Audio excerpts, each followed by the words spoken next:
You're listening to the Music Tech Teacher podcast, episode number 22. Welcome to the Music Tech Teacher podcast. Music tech tips, lesson ideas, advice, news, and interviews, especially for music teachers. Brought to you by midnightmusic.com.au. Hello and welcome to another episode of the Music Tech Teacher podcast. I'm Katie Wardrobe from Midnight Music. If you would like to access music tech lesson plans and hours of online training, such as my new GarageBand course or the new collection of super simple music tech lesson plans using free websites, which is something I'm working on right now, come and join me inside the Midnight Music community. Information about the community, plus a special offer for podcast listeners, can be found at midnightmusic.com.au/podcast offer. In this episode, I chat to George Hess, who is an American music educator who has spent most of his teaching life so far in the States and also in Singapore. You can find a list of the resources and links that we mention in the show notes for today's episode at midnightmusic.com.au/22. Now, I need to warn you that we had a few issues with George's audio, unfortunately, towards the end of the podcast. So for around the last 10 minutes or so, his voice gets a bit crackly. I've tried to do a little bit of cleanup on that part of the episode, and it's okay. It's not perfect, but I hope that it's good enough for you to continue to listen till the end. So I hope you enjoy this chat with George Hess. Today's guest is George Hess. George has been teaching music tech to tertiary students for around 25 years now. He taught jazz, technology and music theory at Central Michigan University and later technology and improvisation as an associate professor of music at the National University of Singapore. George is soon going to be starting a new job at Sunway University in Kuala Lumpur in Malaysia next month. And George is also a top jazz guitarist and a composer.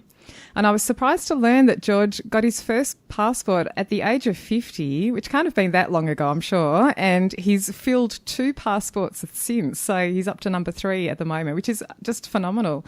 So where have you been travelling, George? Well, a lot of the traveling has to do with conferences, like coming to MTech in Australia. Yeah, which is where I think that was the first time we met in person, wasn't it? So That's right. I was involved in organising this conference, which was fantastic, music, technology and education. And George was one of the presenters that applied and came across. So that was great. We got to catch up in person and meet each other for the first time. And where else? Well, I've been through Europe, went to Egypt, all of Southeast Asia. Right now I'm in Phnom Penh, but I've been to China and Korea and Indonesia. So all of those countries, and then of course the U.S. And then it's just been a lot of traveling. Myanmar and Cambodia. I've done a lot of work teaching music and working with music educators there to try to help them develop their music education systems. And how do you find it you're teaching in English most of the time, I'm presuming, and do you find it that it's easy to do that? Most people are speaking English in Southeast Asia, or not the case? It's varying levels of English. Sometimes we need to have some of the students do some translation. I try to learn some of the language so that I can at least, show that I'm interested. But other times I've just had to develop different technology solutions, really. One of the first things that led me to doing flipped classrooms had to do with the fact that my students at NUS were largely from mainland China, and their level of English was pretty poor. And so if I did a lecture, they didn't get every other word. Oh. And so by recording the videos and providing them with the lectures online, they were able to watch it as many times as they wanted, and then they eventually would get all the words. Yeah, that's fantastic. And presumably their English improved over time as well, I guess. Definitely. And a lot of it had to do with the conservatory insisting upon it. But when the conservatory is very new, it's only 11 years old. And so when it first started, we were taking any students we could get. And so a lot of the students that we got from China just simply didn't speak English. Wow, that's just crazy. It must have been stressful for them as students having to try and learn. I mean, conversational English or something other than your native language is one thing, but to actually study in another language, I would imagine, is really difficult. We are, as far as we know, YST was the only conservatory in the world where the language of instruction was not the same language as most of the students' main language. That's nuts. Oh, well, I suppose it's a self-selection process in a way. I mean, if they weren't prepared to do that in the first place, I guess they wouldn't have applied. So, I guess it's not a bad thing, and it would really force you to learn very quickly. Yes, and some of them really picked it up, but there were a few that managed to get through without really speaking English at all. And, oh my gosh! Fortunately, the Chinese culture is one of collaboration. They help each other. That's a really good thing, and that works so well with technology. We'll talk a bit more about that later on. I'd love to just touch on, your early days with technology. I mean, I think, I've said in previous podcast episodes, I'm quite late to technology, really. People ask me for advice all the time and, people call me a technology expert, which is lovely. But, I wouldn't consider myself to be a technology expert, really, even though I immerse myself in it all the time. But, I didn't really grow up with it as such. But I think you did, it sounds like, from what you've told me about your background. It's something like serendipity, really. I mean, everywhere I've gone, technology has just kind of followed me. So when I went to Berkeley in the mid '70s, one of the things that happened there is that they got their first electronic music lab with ARP Odysseys and 2600s and ARP 2500s, and they started offering classes in electronic music. And I thought, well, that sounds fun, and so I started taking classes then. And it's been kind of along with me since then. I'm a guitar synthesizer nut, and so I've been buying guitar synthesizers since the early '80s. Some of them were really monstrosities, but right now I have a wireless one by Fishman, a triple play that's just amazing. It has almost no latency. Oh my gosh. And it's MIDI. It's not a processor like the Roland devices. I'm really amazed at how well it works. That's crazy. Wow. And then I've done a computer-aided pop duo in the mid '80s. I was lugging around a big IBM PC, but where it really took off is when I went to graduate school, and the school I went to, Northern Colorado, got a huge grant from the National Endowment for the Arts, and they built a new wing just for music technology. And we had 3 labs and a beautiful recording studio and tons of Macs and things like that. But of course, they had no faculty to teach any of it. Oh, that's so interesting. And so it fell to the grad students the grad assistants that had some technology background, some that didn't have any technology background, and to learn it and to start teaching it. And so since I had already been doing it for a while, I got, pretty much involved with it. Wow. So you kind of got the job by default in a way then. That's a good thing. Well, like I say, it just kind of technology and I just kind of have been more on a parallel path, and we just kind of keep converging. But one of the things that happened at that school was that we ran one of the first really big music technology workshops in the summer. And it ran for about 8 or 9 years. But we had an amazing faculty, people like David Mash from Berkeley and Bo Tomlin, who was one of the earliest, one of the programmers of the DX7 when it first came out. And then people from Opcode and people from Finale and so on. So we had a really amazing faculty, and it was pretty, some pretty well-known people. And so it was an exciting program there. And so was the focus of the workshops there performance-based mostly, or was it more about recording and creating music, as a composer with a computer instead of, recording performances? Pedagogy wasn't that advanced back then, and that's kind of interesting. Really it was just simply about teaching the software. Yes. Because people were afraid. I mean, we were teaching teachers. I mean, this is primarily who we were teaching, but there were a lot of other people too. But UNC was a teachers college, so that was the primary audience. But it was really so a lot of step-by-step tutorials. And this is actually something that really had an effect on my pedagogical philosophy later on, because we were teaching classes, these step-by-step classes. And there was this one class, the finale class, that one of the teachers was teaching. And there were these two ladies, and he took them very calmly step-by-step through it. And when they were done, they thought, wow, this is the greatest class ever. And they walked away, they were just thrilled. Well, the next year I got to teach the class. And the same two ladies came up. And I thought, well, okay, well, they want a refresher or something, and they want to, maybe they want a different point of view or something like that. And so anyway, they took my class, and I took them step by step through it, and they thought it was a great class, and they, very happy and everything, and left. Well, the next year I'm teaching the same class again, and who shows up again? The same two ladies. So I started to realize step-by-step tutorials don't work. I know. I've had this same realization over time too. So what happened in the end? Did you switch what you were doing that third year around?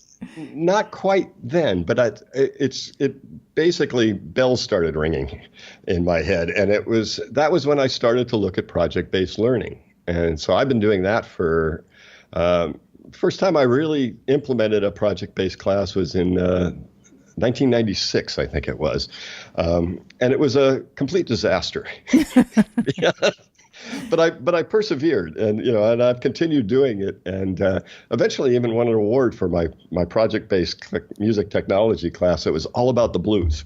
Excellent. And it's really funny because, I sort of found when I started to do workshops myself, it was a little bit the same for me. I was doing step-by-step stuff as well, but with notation software, for instance, a lot of Sibelius training in the early days for me. And I did find that it was so much easier to show a class a finished score which had, different things in it. So it might have a transposing instrument and then a vocal line with lyrics, and then there might be some chords showing above the stave, and then a few other bits and pieces in it.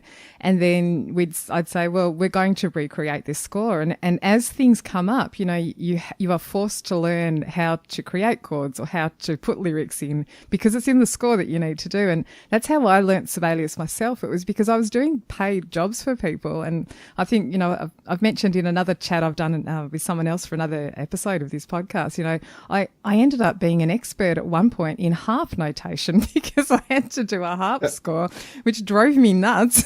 But, I was forced to learn it, and it was because it was a project that I had to do. So, it's just a great way to learn. You're forced to do it. Well, it's the funny thing is that all of the experts learn that way. Yeah. And you just don't realize until, I think, later down the track. And with my own workshops that I've been running, I think with other programs, even though I was doing that with notation, I was sort of teaching, this is a great interactive website and this is what it can do at the start. And then it morphed into, okay, someone would ask in a workshop, well, what can I do with the students with this website? And I'm like, oh, well, you could teach X, Y, Z, or this is the lesson you could run. And so then I ended up switching what I was doing and changing it to, here's a lesson that you can do, and this is the technology tool, one of the options that can help you do it. And so the blues, I think it sounds like probably your blues unit was a bit like that too. Such a better approach. Yeah, it is. And so the goal is really, it gets back to we teach music. Yeah. And technology is a tool. And in fact, that's what it means, is tools. And there's a reason why we call it music technology, not technology music. Yeah. Music is what it's all about. And when you talk about music to particularly music teachers, they're much more receptive. Too often when you talk about technology, the eyes glaze over. Yeah, totally. Yeah, we've both had that experience a lot, I think. And it's funny, I was sort of laughing to myself when you said that a lot of people doing that, that summer workshop were a bit scared of technology. And I don't think that's really changed very much. You would know that as well. The people are still a little bit scared of it too. But for me, it's all about, most teachers are not changing the types of things they're teaching each year. So the blues has featured as part of the curriculum in many countries for many, many years. And just the way that you teach it has perhaps shifted over time. And technology tools come along that help you to teach parts of that in a different way, and then, you know, you might change to be something different the next year. But, you know, there's always people teaching the blues. There's always people doing orchestral music like Peter and the Wolf and, you know, the Carnival of the Animals. I mean, those things don't change, and it just becomes about what technology might help you, if it does, teach that thing and get more out of the kids or whatever. Yeah, a lot of it is about learning how to learn now. Yes, yes. You know, we don't. When I was going to school as a kid, it was all about memorization, and I had a great memory, so I was a great student. But we don't need to memorize very much anymore. No, I know. You can look things up. It can make you a more yeah. It can make you more efficient, but for the most part, I mean, we really don't have to remember. You know, like I know when Bach died, but I don't really need to know that anymore. I can find it on Google anytime I want.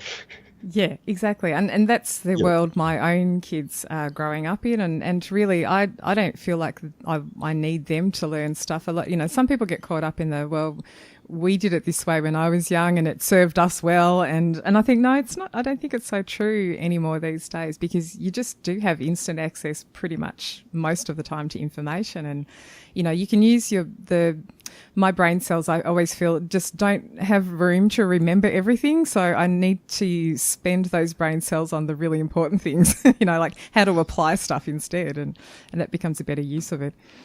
It's pretty safe to assume that most students have access to the internet now. Yeah. That's probably one of the biggest changes in education in the last 10 years, because even as early as 10 years ago, it really wasn't something you could assume. But with smartphones and things like that, we know that they have the access to it. I'm in Cambodia, one of the poorest countries in the world, and everybody has a smartphone. Wow, that's interesting. I was wondering about that, actually. That's fascinating, isn't it? Yeah, because, again, when I started running workshops, I could not assume that everyone had access to the internet at their school, and so I had to adjust what I was showing and doing. But nowadays, I just make that assumption. Things have shifted so much in the past few years. Actually, the only thing that prevents the access to the internet are IT departments. Yeah, that's right. I know. That's a massive struggle. And even you and I were talking before we hit record about, you know, our poor internet connections. So both of us are not in places which have great internet connections. I've just chucked my kids off the internet before I hit record so that the bandwidth wasn't too squeezed. So hopefully our services will hang on for the duration of this. But yeah, you're right. And it does become about that access. And it's funny because one of the solutions I'm often talking to people about, you know, those that are sort of afraid of technology, the biggest thing that I think is important is to have a contingency plan, because, you know, you can do anything you like, but the technology, you know, things go wrong. We all know that. So having a contingency plan of some sort, you know, whether it's a non-internet solution or pen and paper or something like that, if you were planning on using something technology involved. Well, that's improved a lot. You know, I generally assume things are going to work now, but when I first started doing this back in graduate school, one of the things we did, we would pack up an entire lab of Mac SEs and SE30s, and we would haul it to a place and teach with them. Oh, and man. We actually took it to the Midwest Clinic in Chicago, which is this big, huge music conference, and we put them in these big crates and coffins that look like coffins, and shipped everything to Chicago, and went and taught workshops at the Midwest Clinic in like 1990. Wow, that's nuts. That's crazy. But, it was. That's just and crazy. There were times when.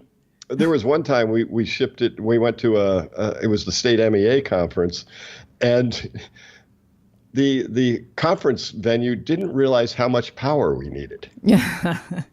Okay, and so we didn't have the circuits weren't big enough, and so we turned everything on, and it turned everything off.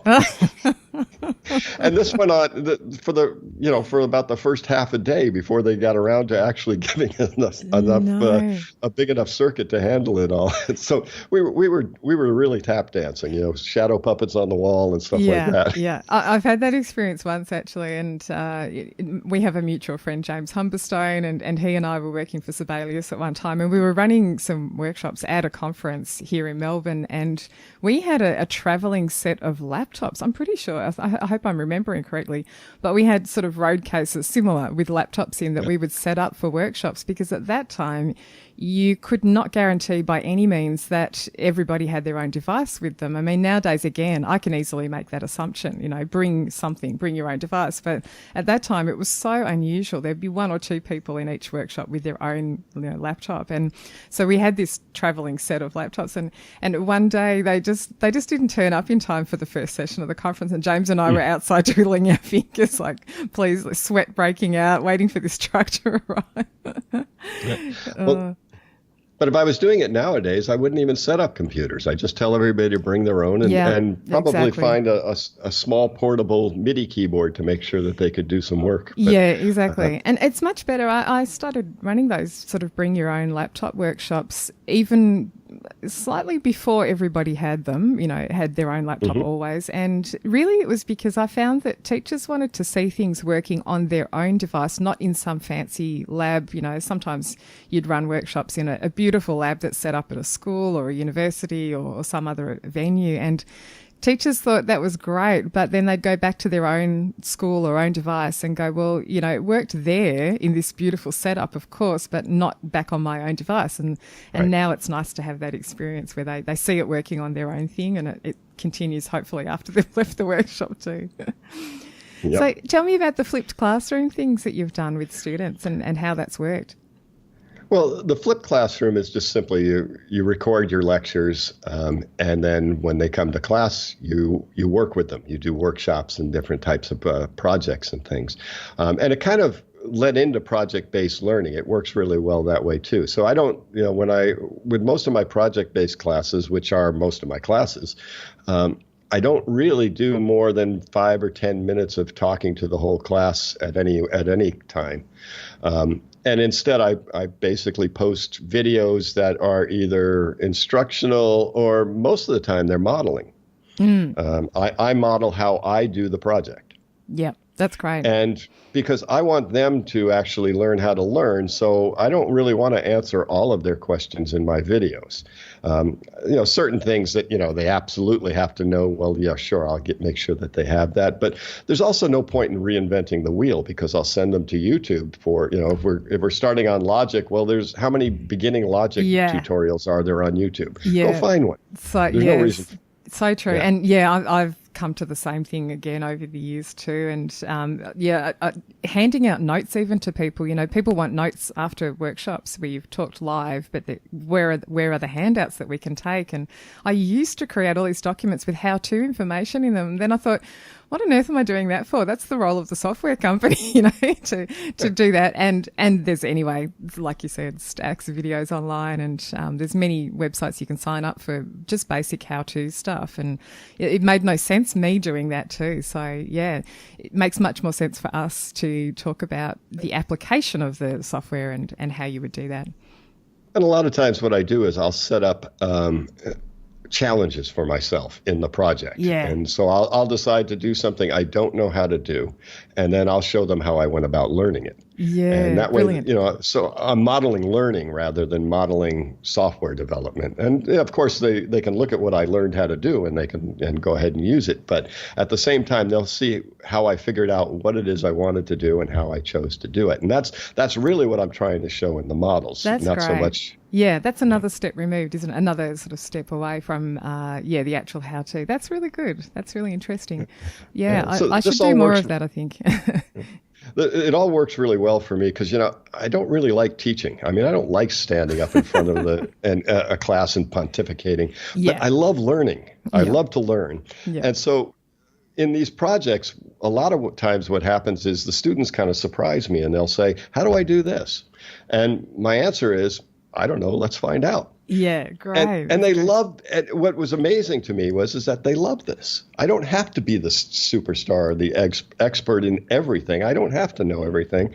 They enjoy learning with me. Yeah, and it also opens up for, sometimes if I've had that situation, I ask the room, does anyone else know how to do that? Has anyone had that experience before? And again, particularly if it's kids, they love the opportunity to show off a bit of information. My own kids at home love that. Like if I say, look, do you know how to do this? And if they know the answer, wow, it's great. You know, that they get excited and proud that they can help you instead of the other way around all the time.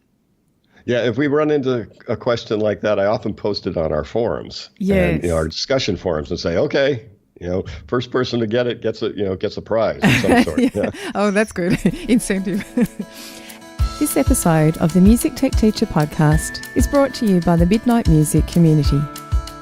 The Midnight Music Community is an online space for music teachers who'd like help using technology in their music lessons. There are online courses, video tutorials, lesson plans, music tech news, and professional development certificates are provided for any training that you undertake. I'm inside the community every day, personally answering members' questions and sharing tips and ideas. The best thing is that you get to connect with hundreds of other music teachers just like you and share your own experiences and occasional music tech frustrations. For more information, and a special joining price just for the listeners of this podcast, visit midnightmusic.com.au/podcast offer. That's midnightmusic.com.au/podcast offer. And practicalities of recording your lectures. I'm actually planning in the future. I know you and I are both lovers of screencasting and things like that, creating their own screencast videos. I actually really enjoy doing that. So, for those that don't know, this is where you basically have something showing on your computer screen and you've got some software on your computer which will allow you to record what goes on your screen and also your voice over the top if you choose. So I use ScreenFlow. I think you might too as well, do you, George? Yeah. Yeah, I use ScreenFlow too. Yeah, and it's a Mac-only software, but there's equivalents for PC like Camtasia and some other choices. But I really enjoy the art of the ScreenFlow video or the screencast video where you just hit record and do some sort of teaching, and I find it a lot of fun. So is that what you're mostly doing? Is that or you're not sort of showing yourself on the camera talking to the camera? I'll put a little brief video of me in the corner or something like that, but they don't. It actually it's very similar to the way I teach in my labs. I set the labs up backwards. The teacher station is behind the students. Yep. Because I need to see what they're doing on their screen. So I want behind them and then we're projecting up front. And so it's kind of the same thing. They don't really need to look at me to be able to teach this stuff. And they need to be looking at what I'm doing. Yeah. And so that's, but I've been, my method of working on this has evolved quite a bit. Part of it had to do with necessity, just finding audio time when I can actually record audio without a lot of noise in the background. But I pretty much record the video and the audio separately now.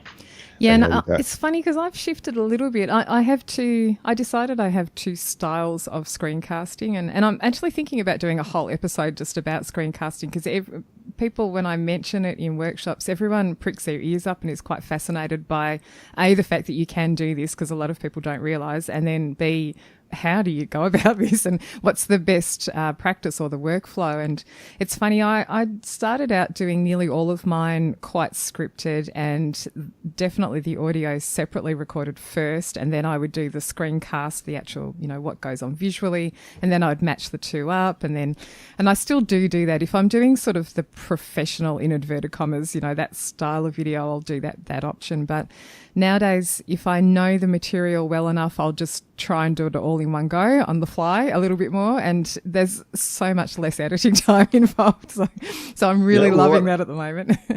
What I found is that there's too much extraneous noise. Like I don't like mouse clicks and all of that other stuff. And so what I actually do is I do just the reverse. I record the visual first. Do you? Oh, so interesting. And I talk my way through it. I do the talking all the way through it, so I know exactly what I'm doing, but it removes all of the mouse clicks, the bumping of the table like I just did there. Yeah, right. And it also removes Yep. That's it. And so I then after I've recorded the video, then I go back and I just look and say, okay, what do I need to say here? And then it's much more concise. Yeah. I find that it works a lot faster. I mean, for me anyway, that's... Yeah, I should maybe try that too, and just to compare methods, because there is no right or wrong. And in my research, because I was fascinated by this question of how do people go about it, and when I first started doing it and looking into it, it was very difficult to find information about the way people go about sort of the best practice side of things. And that was what I ended up doing. And then lots of people get fascinated with the way I do it. But yeah, it's just really interesting. I think things work differently. And yeah, I'm finding at the moment my on the fly kind of ones. Is that what you say? Yeah, is that the right expression? Yeah. Yeah. On the fly version. Yeah.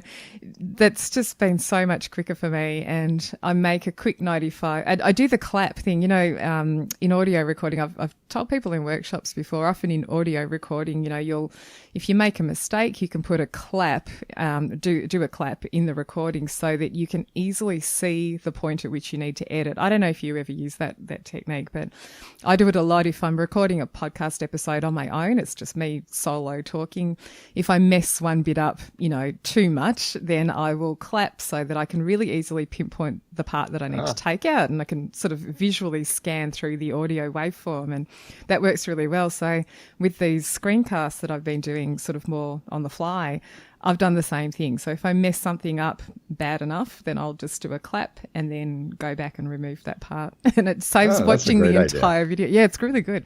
So because sometimes you might record, you know, yesterday I recorded back-to-back 2 25-minute videos, and so 50 minutes in total. And you know, when you come to editing, man, you just don't really want to watch the entire 50 minutes through again just to see if everything was okay. And I've learnt to make little notes on a piece of paper as I go, you know, where I need to remove something or check something later on, and saves listening to the whole thing. So it's a good technique.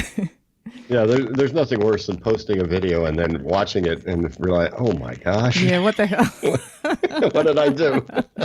And I realised that other people must use this same method. I was watching someone else's instructional video about something. It was in a private forum situation, nothing music related, you know, sort of business related video. And someone had commented underneath the video saying, hey, there's this weird clap around the 3.5 minute mark. and then I had, by the time I watched the video, they had re-uploaded a version and edited it out. But, you know, the person who made it commented underneath and said, oh, yep, that wasn't supposed to be there. And I thought, she uses the same method as me. And so have you found that your students have gone on themselves to use, you know, a flipped classroom model or even the project-based learning thing? Are they now using it with, you know, in their own personal lives, you know, music education lives? Not as much as I'd like, to be honest. But also, you know, in the last 10, 11 years, I really haven't been teaching teachers. Yeah. You know, at the conservatory, these are students who intend to be professionals, professional performers or composers and things. So some of them go on into graduate school and then go into teaching, and I think they are using it to some extent. But no, I would say it hasn't really caught on as well as it should in music in particular. But at the same time, you know, if you think about it, project-based learning is kind of what we do anyway. Yeah, I was going to say that too. Yeah, we sort of just naturally do that as musicians. I mean, often the project is, I have a song to learn, and then so you sit there and you go, okay, well, I need to learn the lyrics first, or I need to learn the chords, or we'll get the sheet music or whatever, and you work from there, and you might be performing with a band or an ensemble, and it's a project in itself, and it's totally, we sort of just do that naturally. It would be nice if it, you know, in the U.S., a lot of the music teaching is ensemble, band, choir, and that. It would be nice if teachers moved to a more student-centered approach where, and more project-based, where the students have to know more about the music and where they learn it more holistically rather than just learning to perform it. And some teachers obviously are doing that, but not nearly enough, and certainly not when I was in band. No, and I think that it's changed so much. You know, when I was growing up, and you know, our system is very different here. Band, orchestra, choir is extracurricular activities here in Australia. So the teachers of those ensembles are fighting for time to run the ensemble, and you know, squeezing rehearsals in around everything else. And general music is our main music that goes on during the school day. You know, so it's quite different, But yeah, we just had such a different experience with those ensembles.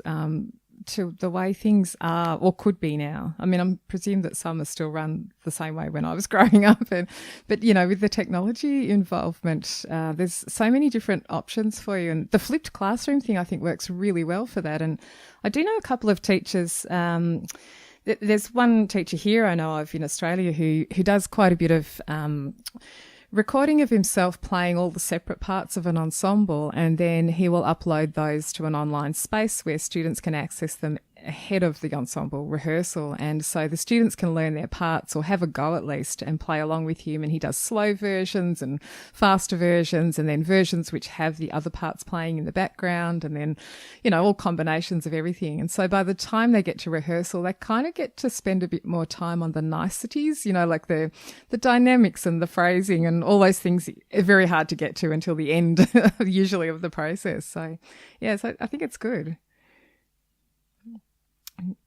So tell us about notation software. You and I have both been involved with notation software for quite some years. And I mean, my background at first was with Sibelius, and then later on I discovered, this free program called MuseScore, and I thought, wow, this is really cool. I mean, it opens up the option of using notation software for lots of people who just can't afford Sibelius and Finale, because at that time, really, they were the only two other main options. And I thought MuseScore was so great, and I ended up making a few tutorial videos for it, and then the people who run the program actually got in contact with me, and we had this whole thing, and I ended up making 10 or 11 videos as the introductory MuseScore videos. And then later down the track, of course, they got version 2 of the software out, and at the time I just did not have the time to spend making another set of videos, which was unfortunate. But I can't remember if I put your name forward or if they just stumbled across you, but you ended up making the second lot. So that was pretty cool. And so, I mean, but in addition to MuseScore, I mean, you're a Finale user before that. You've been mainly Finale at first, was it, that you were using? Well, when I first started, Finale was really the only option. The only one, yeah. And then Sibelius was a bit later. I started Finale version 1. Yeah, right. And then I was introduced to Sibelius on the Acorn computer. Yep. When it first showed up in the U.S., and it really didn't have much in the way of distributors. And to get Sibelius, you had to buy the computer too. Yeah. And so that was kind of it took a little while before they switched it, and so that it was available on Windows and the Mac, and then all of a sudden it started to take off. But I've used just about every notation software program in the last 25 years. There was, Overture and Mosaic and Music Press, which was an incredible program, but it never really took off. Igor, Engraver. I don't know if you knew any of these. I've heard of Igor, but not Music Press. Not familiar to me at all. Music Press was from was the notation software from the Synclavier. Oh. It was based on that. It was fantastic. It was so beautiful. It was the best look. It's still, in my opinion, the best looking notation software I've ever seen. Wow. But it just, and I think it sort of exists still in some nebulous netherworld somewhere, but I can't find it anymore. But it was a great program. So now Music Press, MuseScore has been something that I've been working with quite a bit. And then, of course, I wrote a book on Notion. And it's, Yep, that's the other one too. And what I've really come to the conclusion is that we have to stop looking at notation software as just being engraving. Yeah. We always compare it to Finale and Sibelius because we're looking for, engraver qualities. So, well, most of us don't need engraver quality. I know. And it's taken, I mean, I've come to that lately too, because there are now so many other choices. And in early days, really, there was mainly Sibelius and Finale only to choose from. But, and they are awesome programs, both of them. They both do excellent jobs, and they're both used widely by all the publishers in the world. But, in reality, the average teacher or student just needs about, a very small percentage of their amazing features. And if you're not going to be doing massive ensemble arrangements or compositions or film scoring and stuff, you frequently don't really need all those features. So it's great we've got all these other options. Even film scoring, back in the day, the program that film scorers used wasn't Finale, it was Encore. Yeah. because it was fast and easy and it was good enough. Yeah. Because so they'd crank out the parts and put it out there. And it was almost all of the film scorers used Encore at the time. Nowadays, they don't even use notation software at all. A lot of them are just using DAWs. Yeah, that's right. And some poor bunny gets to take the MIDI file and translate it into some notation format for the orchestral players, which is hard work, I think. So I think it's really important, particularly for teachers, to realize that you don't probably need Finale, you don't probably need Sibelius, and you don't probably need Dorico. They're all wonderful programs, and if you're going to publish your work, then yes, you absolutely need it. But if you just need to crank something out for tomorrow's rehearsal, you need something a lot faster. And to me, the fastest one out there right now is Notion. Yeah, and it's one of its superpowers also is the sounds available. I mean, it sounds amazing compared to some of the more, computerized type sounds of the other programs. But yeah, that was its sort of focus early on, wasn't it? It was really about the sound. Yeah, it was both that and others. And really what it was is that Jack Jarrett, who was the head of composition at Berkeley, was the one who developed it. And, he was also the developer of Music Printer Plus way back when, the DOS program. And it was really a toy for him more than anything else. But yes, he wanted it to sound good. And it does. It's a brilliant program. And in fact, it also has live playback that's just really quite amazing. And they're using it on Broadway. Yeah, right. Oh, that's so interesting. And so you basically you put the score into Notion, and then you tap a key, and you just follow the conductor. Yeah, fantastic. And it really works. And Sibelius and Finale both have that kind of feature, but it doesn't work as well as it does in Notion. It's a little bit hard work to make it happen. But what I found is it was just so intuitive to learn. There's so many fewer shortcuts because each shortcut will do more than one thing. So like if you want to add a repeat, you hold the repeats is a colon. Yep, which makes right? sense. So the two dots like make sense. Yep. But if you press it once, you get a forward repeat. If you press it twice, you get a backward repeat. If you press it a third time, you get first and second endings. Ah, excellent. And so you don't have to remember three different shortcuts. It's one. Yeah. And they do that all over the place. Yeah, that's really good. And it really made it so that I learned it so that I could write the book, but I learned it so fast I couldn't believe it. So, teachers need to recognize what program is going to be the most use for them. Another option really for teachers is NoteFlight.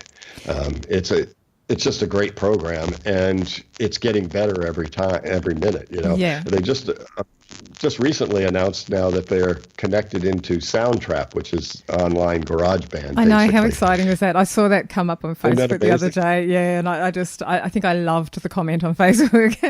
NoteFlight's been one of the ones that I've suggested a lot in recent times because it does enough. It does enough for you to get some basic ensemble stuff done and worksheets, whatever you're doing with students. And it's a great one for students to learn too because there's not all these extra buttons and things they need to worry about like in some of the more fully fledged programs.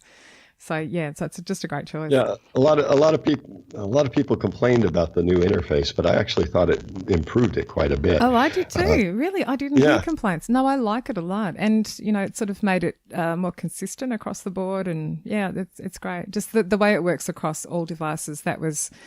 It's one of the first software programs to truly work across all software devices, pretty much in the same way. And it's just been great. It simplifies things a lot when I'm running workshops with multiple people from different schools who all have, PCs and Macs and iPads and Android devices and everything. It's just a great solution there. But then, of course, we have to assume that the internet's going to work. Well, that's true, yeah. The only drawback. And then, here's the contingency plan. Get out the staff paper and that's okay. Absolutely. And you've told me that you're doing some professional development stuff as well over summer and with an online school as well. So tell us a bit more about that.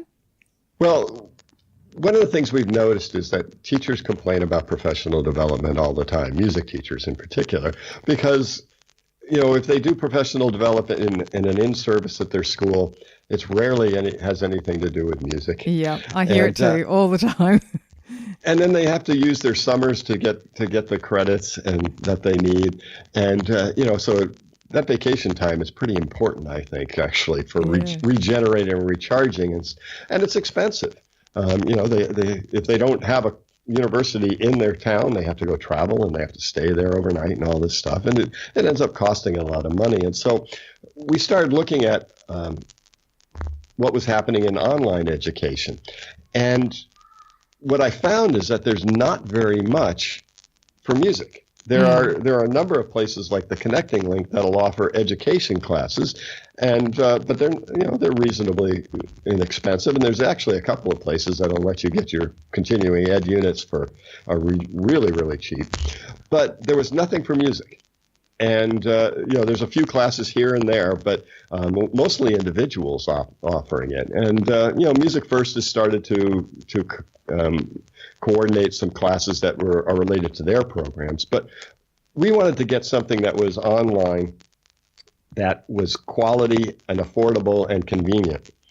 And so we're starting to teach, we're starting to offer some music classes, and they're not necessarily technology classes, though there will be some technology classes involved. But our first two classes, one's on music theory and the next one's on special music ed.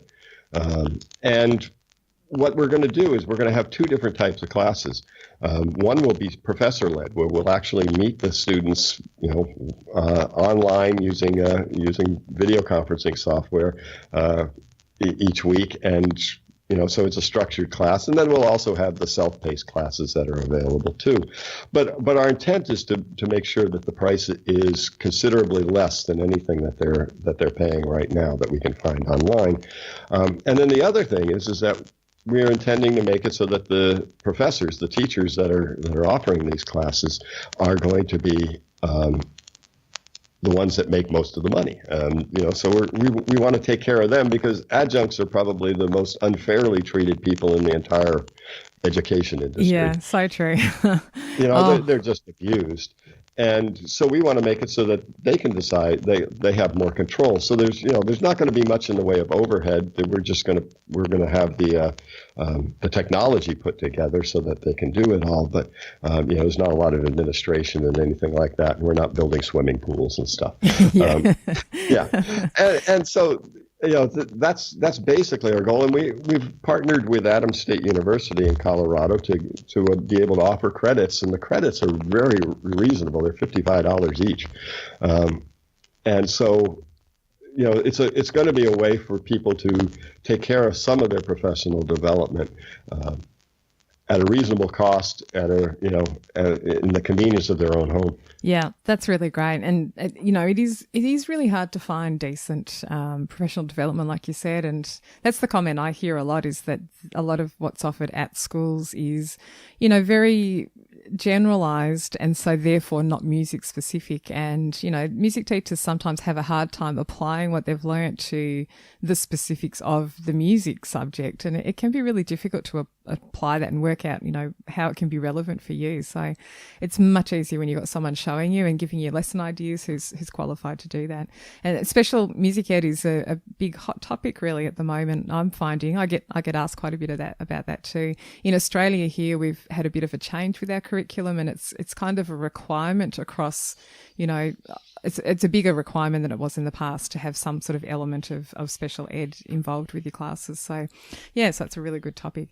We will include a link in the show notes to find, if people want to find more information out about that, so they can check it out.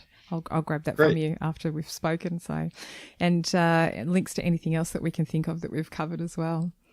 Excellent. Anything else you'd love to tell us before we sign off?